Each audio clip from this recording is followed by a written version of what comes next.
Aprende en casa a través de la televisión. Levántate con energía y conéctate con la estrella. Prepara tu lápiz, bolígrafo y cuaderno, porque Meduca presenta Conéctate con la estrella. Hola, ¿qué tal, queridos estudiantes? En esta oportunidad les saluda el profesor José Pineda y vamos a estar viendo en esta ocasión la geografía física. Pero antes de hablar de la geografía física tenemos que estar claros en unos conceptos que vamos a tener que explicar en esta ocasión. La geografía, en este caso, desde épocas antiguas se define como la ciencia que describe la superficie terrestre, pero unida a lo que es la palabra física, nos vamos a referir a la descripción física de la superficie terrestre. Vamos a ver lo que es el concepto de estudio y todo lo que conlleva a la geografía física. El concepto, para tener una idea más clara de lo que es la geografía física, tenemos una definición la cual nos da algo un poco más cercano a una definición para que entendamos lo que es la geografía física. Y es más que se encarga del estudio de la superficie terrestre. ¿Qué es la superficie terrestre? La superficie terrestre no es más nada que todo lo que está alrededor de nuestro entorno y estudia el espacio geográfico natural, por el cual esto significa que va a haber solamente aspectos únicamente de la naturaleza. Sin embargo, no toma en consideración todo lo que es la parte humana y las relaciones del entorno. La geografía física se interesa para estudiar todo lo que son los patrones, procesos geográficos derivados de los flujos de energía que hay en el ambiente. Y esos flujos de energía van a estar determinados por diversas capas por las cuales está conformada la superficie terrestre. En este caso hablamos de la geósfera, hidrosfera y atmósfera. Cuando nosotros hablamos de lo que es la geósfera, hay que tener claro que la geósfera es la capa sólida de la Tierra y que representa todo lo que son los fondos marinos, emergen de los continentes e islas. En este caso está conformada por lo que es la corteza, el manto y el núcleo, que son las capas sólidas de las mismas. Está formada por estas y es la capa sólida de la superficie. Cuando nosotros hablamos de hidrosfera, nos vamos a referir a todos los cuerpos de agua que van a estar sobre esta superficie. En este caso, todo lo que son glaciares, todo lo que son los lagos naturales y los ríos. ¿Y por qué hablo de los lagos naturales? Porque hay que tener en claro que el ser humano o el hombre modifica el ambiente de donde vive para poder obtener, en este caso, los beneficios a los cuales él necesita para poder interactuar. Y los lagos naturales, en este caso, son producto de lo que es el proceso de la glaciación. En un tiempo atrás hubo un hielo que penetró la corteza terrestre de la litosfera y formó posterior a eso, después del tiempo de glaciación, todo lo que nosotros conocemos como los lagos. Y la atmósfera, que es la que vemos en esta imagen, no es más nada que la capa gaseosa con la cual en la superficie está conformada de esta manera. Como podemos ver aquí, tenemos un transbordador, que en este caso la palabra que a ustedes les suena en algún momento han escuchado, algunos de ustedes cuando dice andas en la atmósfera o andas en la estratosfera, quiere decir que andas lejos de la realidad en la cual estamos pisando, o sea, lejos de la superficie terrestre. Como podemos ver aquí, hay un transbordador y estamos viendo acá un cuerpo celeste que en este caso podemos decir que es emitiendo luz hacia la superficie terrestre. El campo de estudio de la geografía física es un campo de estudio bastante amplio y como es bastante amplio y complejo, vamos a tratar de sintetizar exactamente a que el campo de él esté específicamente hablando de la superficie terrestre. En este caso, nosotros vamos a hablar de tres de esas ciencias que ayudan a la geografía física para explicar los fenómenos que están dentro de la superficie terrestre. En este caso, la orografía, que es la parte de la geografía física que trata de la descripción de las montañas. Como podemos ver aquí, tenemos un relieve de montañas y esta ciencia es la que se encarga de explicar exactamente o investigar toda la formación de las montañas. Es una derivación de dos palabras oro en griego, opo, que significa montaña, y grafía, que significa descripción. En este caso sería la descripción de las montañas. También tenemos a la geocriología, que se dedica al estudio del permafrost. La palabra permafrost tal vez a muchos no les parezca algo que cotidianamente estamos utilizando, pero cualquiera de ustedes en algún momento ha puesto hielo en el congelador. ¿Quién de ustedes ha puesto una vasija de hielo en el congelador? Todos, ¿verdad? Me imagino que todos, sí. Que hay 2 personas que han puesto hielo en el congelador. Quiere decir que ayudan a mamá en casa. Esto quiere decir que ese hielo que se va a formar como una capa. Y esa capa puede estar encima de un recipiente que ya tenga otro tipo de líquido. En este caso, el permafrost es todo lo que va a estar congelado sobre una superficie. Aquí tenemos una representación del permafrost. Como pueden ver, todo esto que está en color blanco es el hielo que cubre una estepa o una región congelada.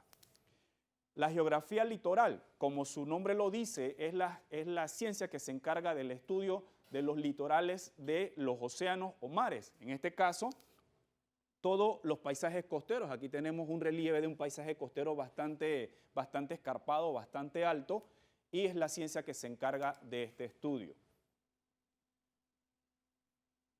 Todos hemos cometido en una u otra ocasión un error en dicción de parte geográfica de significado. ¿Y por qué les digo esto? Porque cuando hablamos de clima, y si lo traemos a la palestra pública, estamos en Panamá, tenemos que hacer la consulta y la pregunta pertinente. Cuando hablamos de clima, tenemos que hablar de 2 estaciones. Panamá, en este caso, tiene 2 estaciones. Y ahorita mismo, en este instante, estamos entrando en el cambio a la estación lluviosa.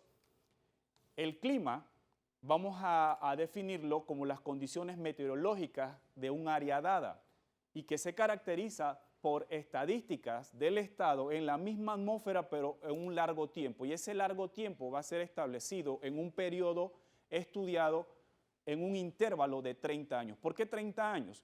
Porque estudios han establecido que si se hace el mismo en un lapso menor de 30 años, no podemos establecer un clima para determinada región geográfica. Los factores que determinan la variación del clima son los siguientes. Temperatura. ¿Quién me dice qué es la temperatura?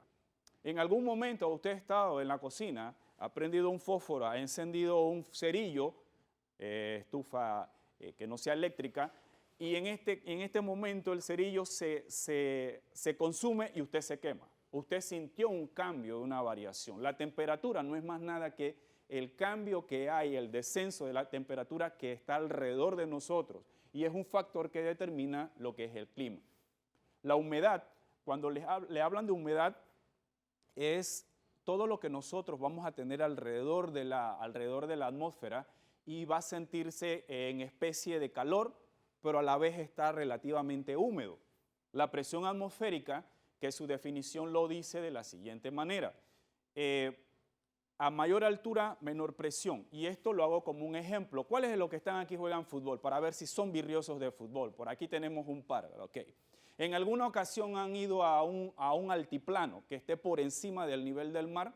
Y cuando me refiero a eso, vamos a tener un ejemplo bien claro. ¿Qué pasa con los jugadores de la selección de Panamá cuando van a México a jugar?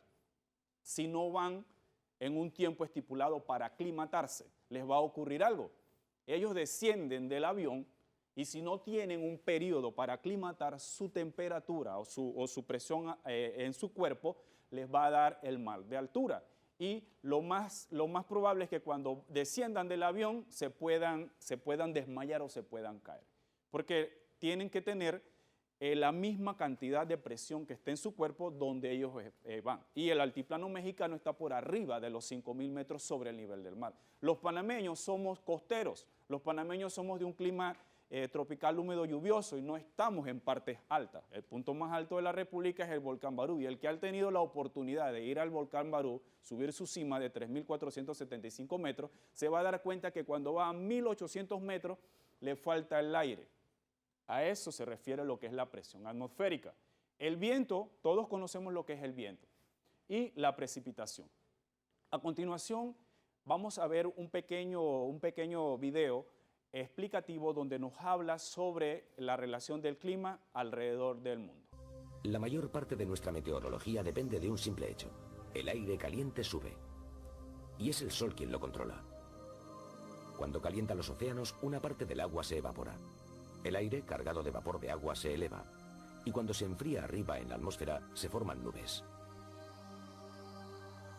El aire que sube cuando hay nubes produce bajas presiones.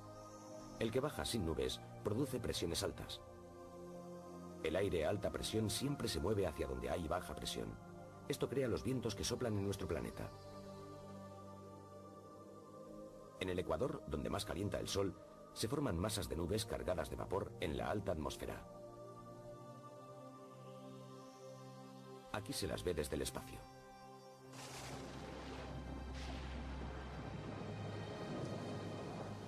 Tormentas y lluvias torrenciales pasan a través de los trópicos y nutren las lluvias forestales ecuatoriales.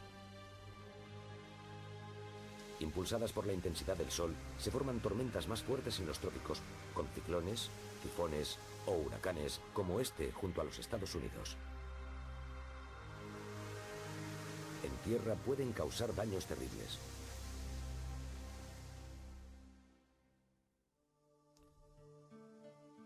El clima global funciona así. En el Ecuador, donde el sol es intenso y el aire se eleva, la presión es baja. En los polos, donde el sol es débil y el aire baja, la presión es alta. En el hemisferio norte, el aire cae justo al norte de los trópicos, pero se eleva más al norte en las regiones más húmedas. Esto genera 3 motores de aire circulante.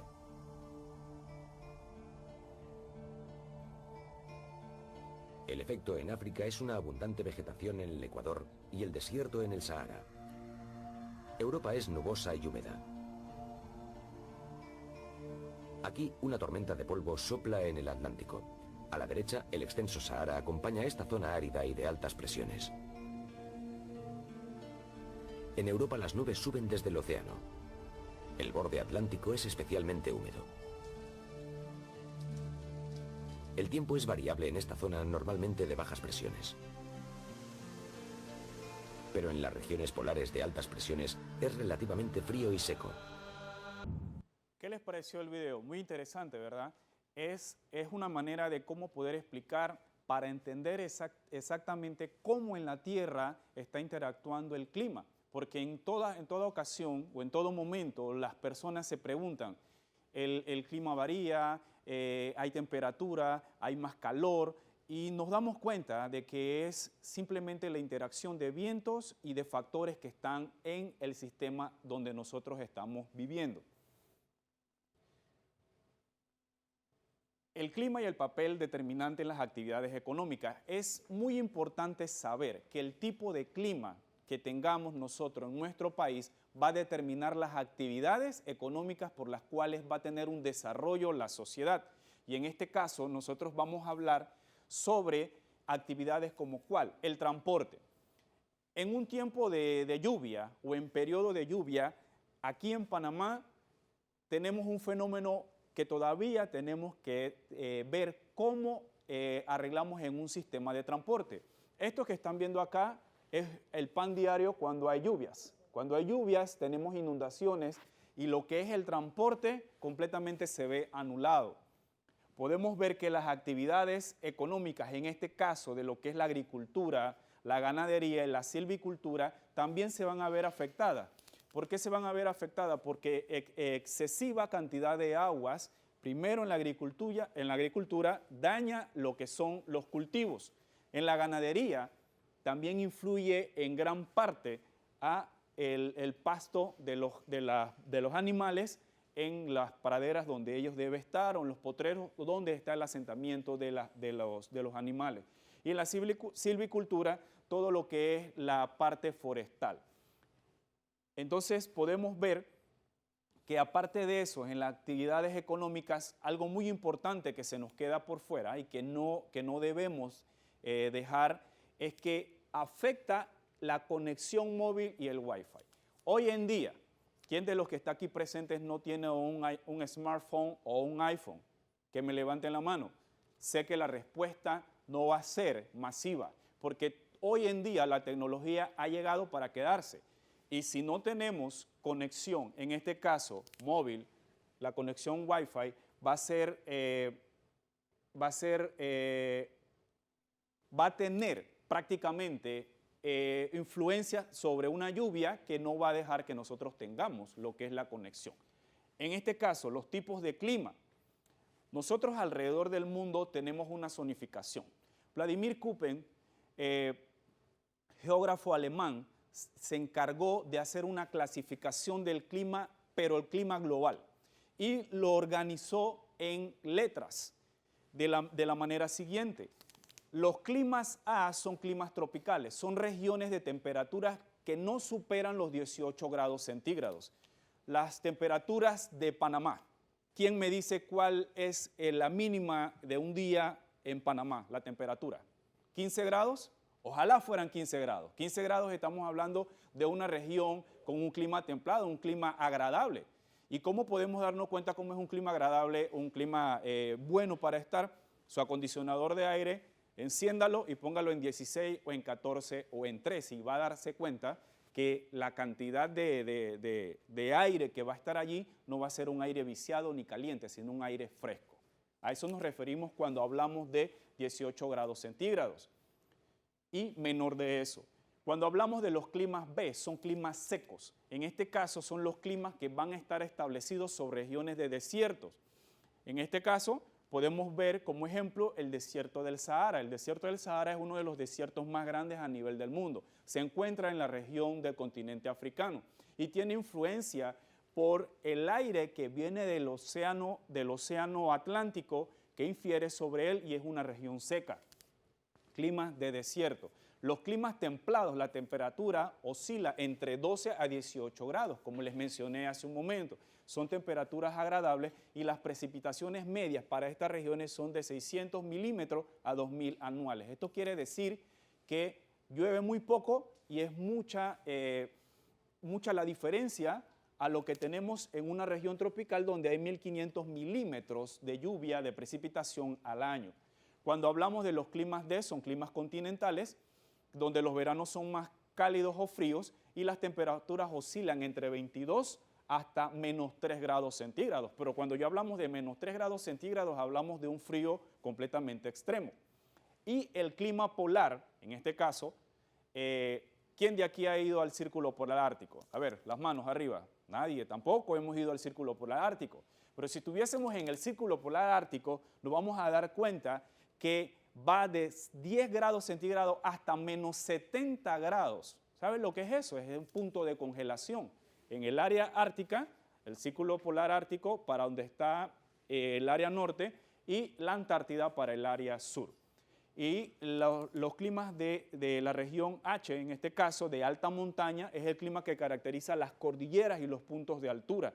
En este caso, nuestra cordillera, que es la aproximación de la cordillera de Talamanca, que viene del área de Costa Rica, pasa por Panamá, todo lo que es el área alta de las provincias occidentales de Chiriquí, Bocas del Toro, la comarca hoy en día Nave Buglé, región central, y llega hasta la región de nuestra hermana República de Colombia, al área este.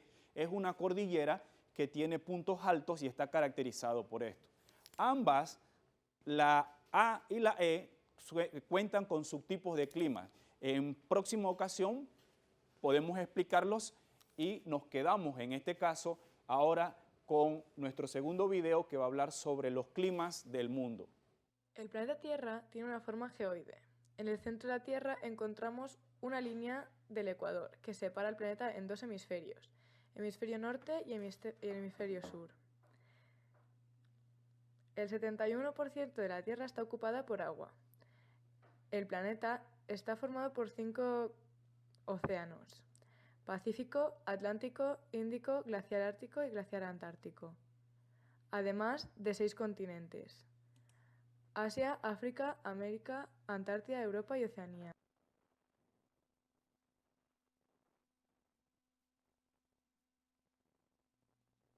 La Tierra está dividida en diferentes zonas climáticas. En el Ecuador encontramos la zona intertropical.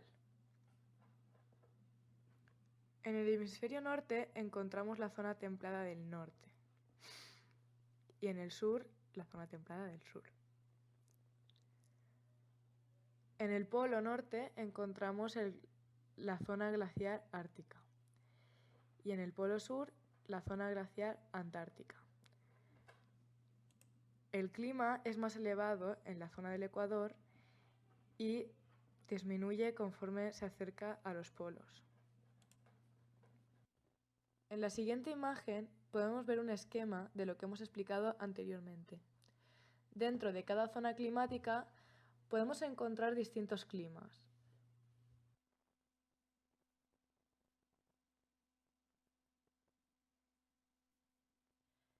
El clima ecuatorial se encuentra alrededor del Ecuador. Las temperaturas son siempre cálidas y la media anual está en 27 grados. No hay mucha diferencia entre estaciones. Las precipitaciones son abundantes, superan los 2.000 mililitros anuales. La vegetación se escalona según la altitud y es muy abundante. Los ríos son muy caudalosos y regulares gracias a las precipitaciones. Destacan el Amazonas en América y el Congo en África.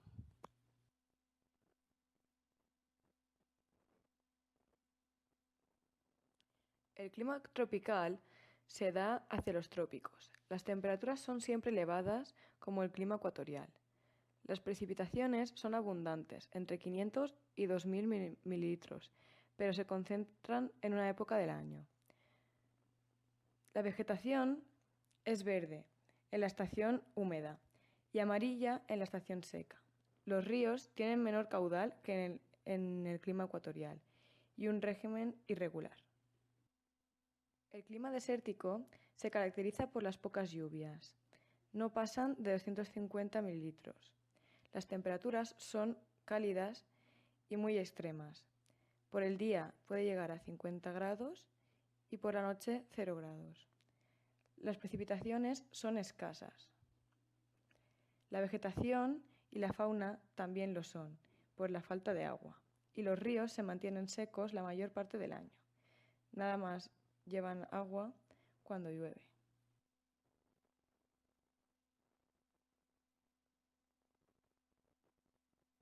El clima mediterráneo se localiza alrededor del mar Mediterráneo, en la costa sudeste de Estados Unidos, sudoeste y sudeste de Austria, al este de China, etc. Las temperaturas son elevadas en verano y suaves en invierno. Las precipitaciones son escasas y la vegetación está degradada por los cultivos y la población. Los ríos tienen un caudal irregular.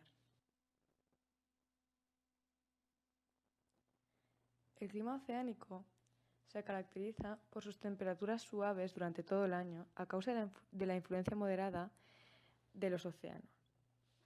Los veranos son frescos, con una media de 15 grados. Las precipitaciones son abundantes y regulares, porque llueve todo el año, en todas las estaciones. La vegetación es abundante y muy verde, y los ríos tienen un caudal abundante y regular. Clima continental.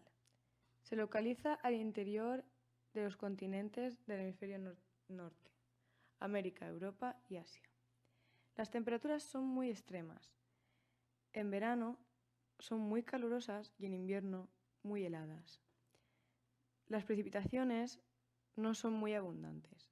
Llueve más en verano. Y la vegetación va según la latitud. Los ríos se congelan en invierno.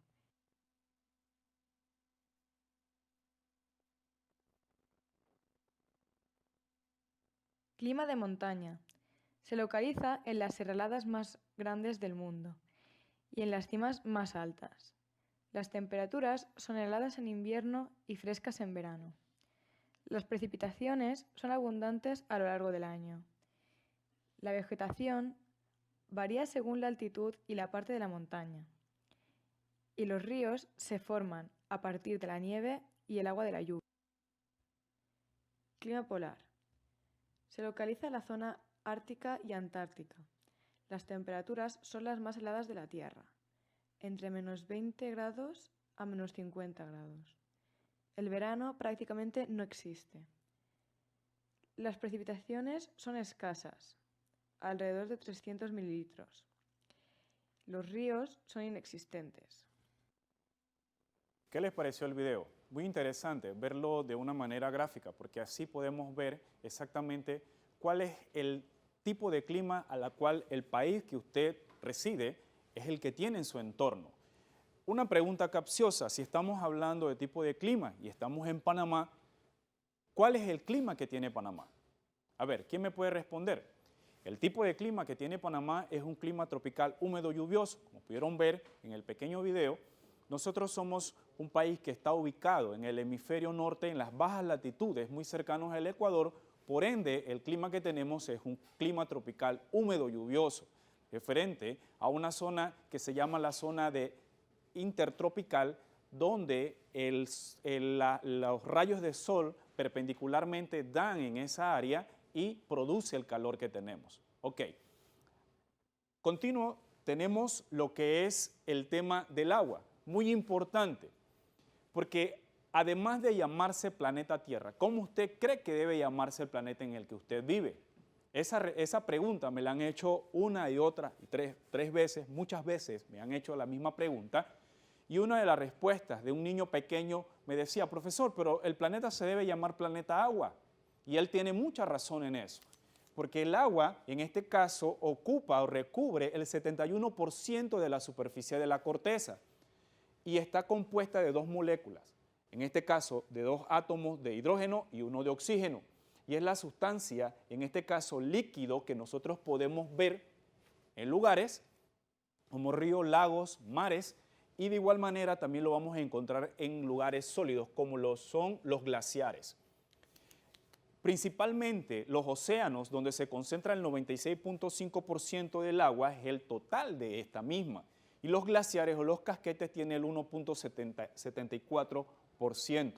También tenemos depósitos subterráneos en los permafrost, como ya lo vimos anteriormente, capas congeladas de la superficie, y en los glaciares.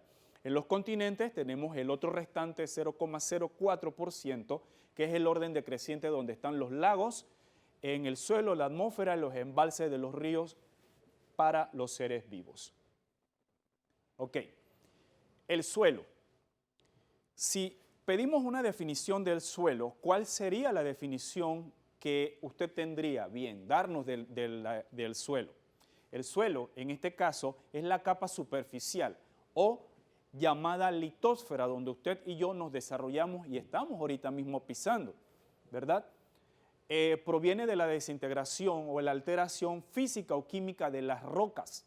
Esto lleva un proceso bastante paulatino y de muchos años, geológicamente hablando, para que se convierta en lo que nosotros conocemos como un suelo. Por su estructura, voy a hablarles en este caso de suelos arenosos.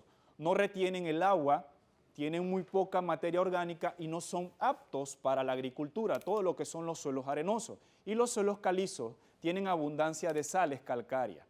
Son de color blanco o pardo y en los lugares secos y áridos no son muy buenos para la agricultura. Aquí tenemos una pequeña imagen de lo que son lo que es el suelo. El suelo, en este caso, también lo conocemos como estratos horizontes del mismo, donde en el horizonte O tenemos lo que es los primeros centímetros del mismo, donde está la capa vegetal. Tenemos lo que es el humus y todo material que está en una capa vegetal. Todo lo que es el horizonte A es rico en materias, ahí donde están todos los minerales que ayudan a la preservación de los árboles, sus raíces, para que puedan crecer. Todo lo que es la parte orgánica. El horizonte B son elementos donde están los minerales. Encontramos el cobre, encontramos el oro, y muchos de ellos en esta región. Todo lo que son el horizonte C son fragmentos, en este caso de roca, de la roca madre, y el horizonte D es donde está todo esto recubriendo, tenemos la influencia de un sistema de raíces o llamado rizósfera. Esto en cuanto a lo que es el suelo. Los seres vivos. Cuando hablamos de los seres vivos, esto incluye seres humanos, incluye plantas, incluye animales y todo lo que está en un entorno de un ecosistema o de un bioma, sea el caso de un pequeño bosque, un pequeño río, un pequeño estanque, una pequeña colina, ahí vamos a tener interacción de seres vivos. Y lo definimos, en este caso, como todos aquellos que relacionan, que realizan funciones como cuáles. Todos nacemos, todos nos alimentamos, crecemos, respiramos, nos adaptamos, nos reproducimos y nos organizamos. Y la etapa que al final, ¿verdad?, no es muy agradable, que es la etapa de la muerte, que todo ser vivo tiene estas etapas de acá. Se relacionan con su entorno donde viven, en un ambiente, seres humanos, animales, en un entorno cada uno en su ambiente y teniendo una relación en el entorno físico donde están ellos viviendo. Cuando nosotros estudiamos a través de la geografía física hechos, tenemos que estar claros de que son eventos que ocurrieron en un tiempo atrás. Y ese tiempo atrás nos va a dar una idea de cómo fue la evolución, ejemplo, de un paisaje cultural o un paisaje geográfico, y ponemos como ejemplo las diversas provincias, iniciando la República de Panamá en 1903, todas no tienen la estructura que tienen hoy en día. En aquel entonces, en la colonia, cuando los españoles o los ibéricos llegaron, los europeos, había bosques. Estos bosques fueron modificados y en este caso los hechos pasados ocurren en un determinado tiempo y nos van a ayudar a nosotros a explicar los fenómenos o hechos sobre la superficie terrestre. A continuación veremos un pequeño video que nos explica exactamente las placas y la deriva continental que dio origen a hechos pasados para establecer lo que hoy en día conocemos como los continentes. La tectónica de placas y la deriva de los continentes. Nuestro planeta es muy dinámico. Su superficie se encuentra sometida a continuos cambios. Fuerzas internas rompen y reconstruyen los continentes, formando montañas, expandiendo océanos, creando y construyendo continuamente corteza terrestre. Esto provoca la erupción de enormes volcanes, que se produzcan fuertes y destructores terremotos y que las aguas se eleven hasta alcanzar enormes tsunamis. ¿Alguna vez te has hecho alguna de estas preguntas?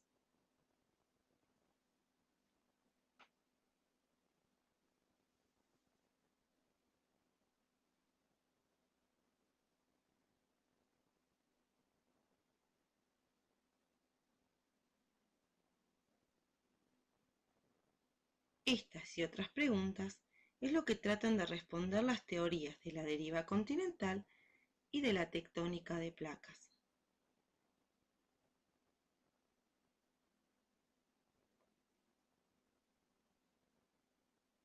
Para saber más de ella, primero veamos cómo está formado nuestro planeta en su interior. Antes que nada aclaremos algunos conceptos. El núcleo es la parte más interna del planeta. Se distingue el interno en estado líquido y el externo en estado sólido. El manto es la capa intermedia. Lo podemos apreciar desde la corteza al núcleo. La corteza es la más externa. Se divide en corteza continental y en corteza oceánica.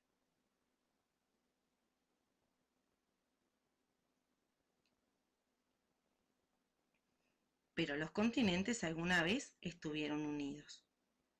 Alfred Wegener fue el primero en afirmar que los continentes se desplazaban hasta alcanzar la forma actual. Para él, hace más de 250 millones de años, había un supercontinente llamado Pangea, que significa todo tierra. Pangea estaba rodeada por un único océano, Pantalasa. En el transcurso de millones de años, Pangea comenzó a desplazarse y fragmentarse, formando primero dos continentes, Gondwana y Laurasia. La fragmentación en partes más pequeñas y la separación continuó durante millones de años hasta tener la forma que hoy conocemos.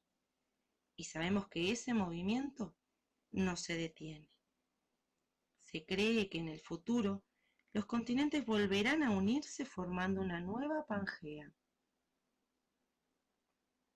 ¿Qué pruebas tuvo Wegener para afirmar esto? Geográficamente, el contorno de los continentes se encajan como piezas de un rompecabezas, sobre todo en las costas de Sudamérica y de África. Tectónicamente hay coincidencias en cadenas montañosas existentes en ambos lados del Atlántico, lo que significa que en algún momento estuvieron unidos.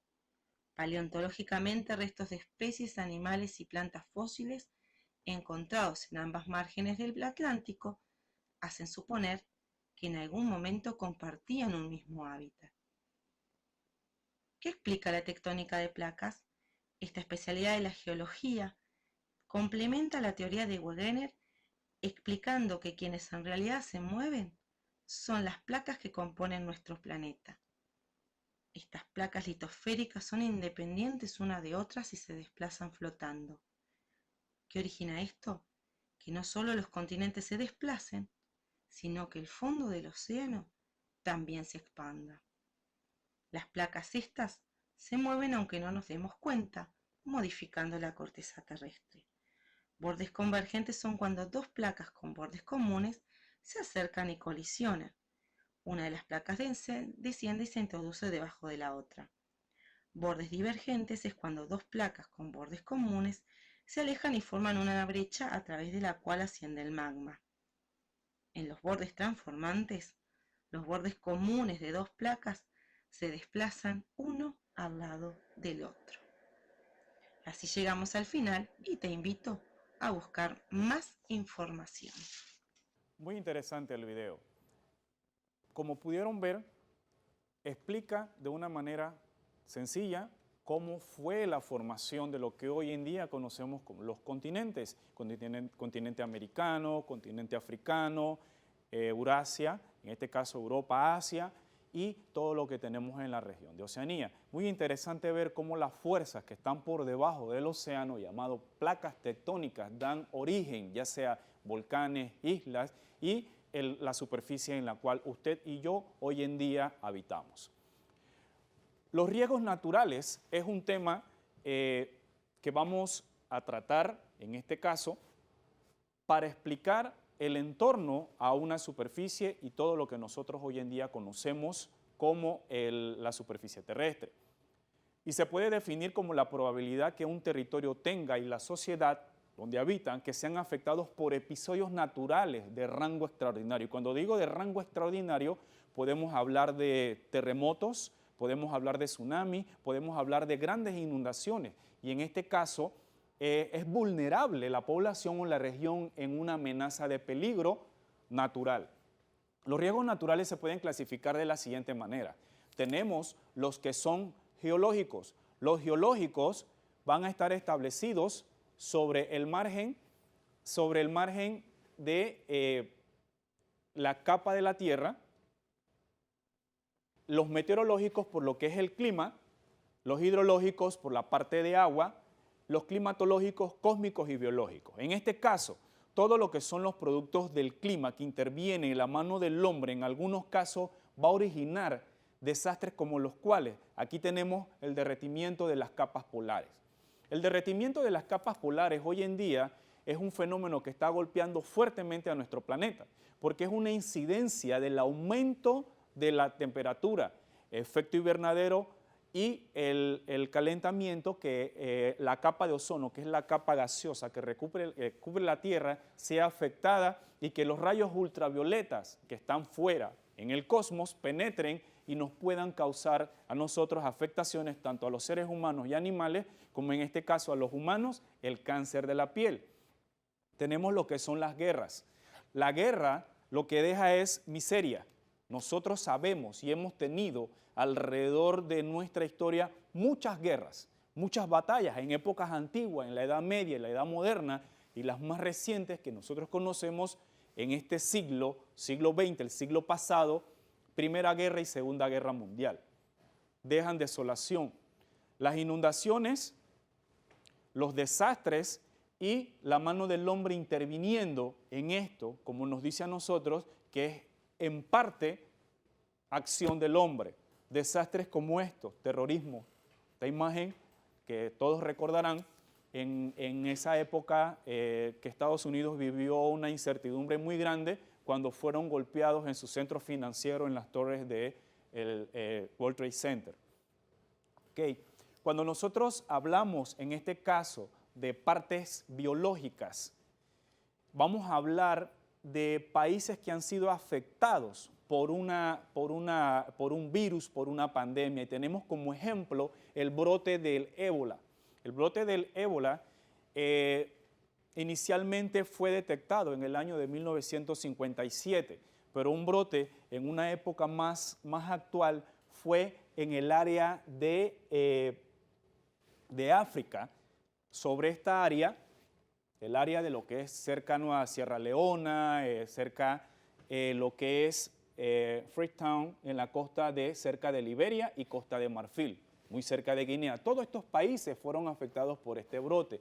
¿Y cuál es la diferencia entre un brote y una pandemia? Un brote va a ser generado sobre un área específica y una pandemia es aquella que se da a nivel macro, o sea, países trasciende.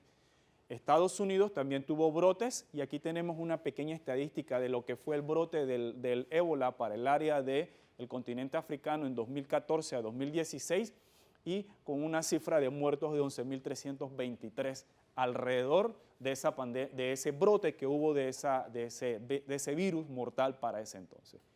Y no podemos dejar el virus que hoy en día a nivel mundial está golpeando nuestra población, como es el virus del COVID-19. Ya sabemos que ha trascendido continentes, que ha trascendido poblaciones vulnerables, que se hablaban de poblaciones adultas, y hemos visto ya en las últimas noticias que hasta población de niños está empezando a ser golpeado. Así que estos son los riesgos naturales, las cuales el ser humano a través del entorno donde vive puede ser vulnerable a estos mismos. Espero le haya gustado esta pequeña representación de lo que nosotros conocemos como la superficie terrestre y saber interactuar que alrededor de nosotros tenemos un medio ambiente, un hábitat que está en completo canje con todas las características de una región. Saludos, nos vemos pronto.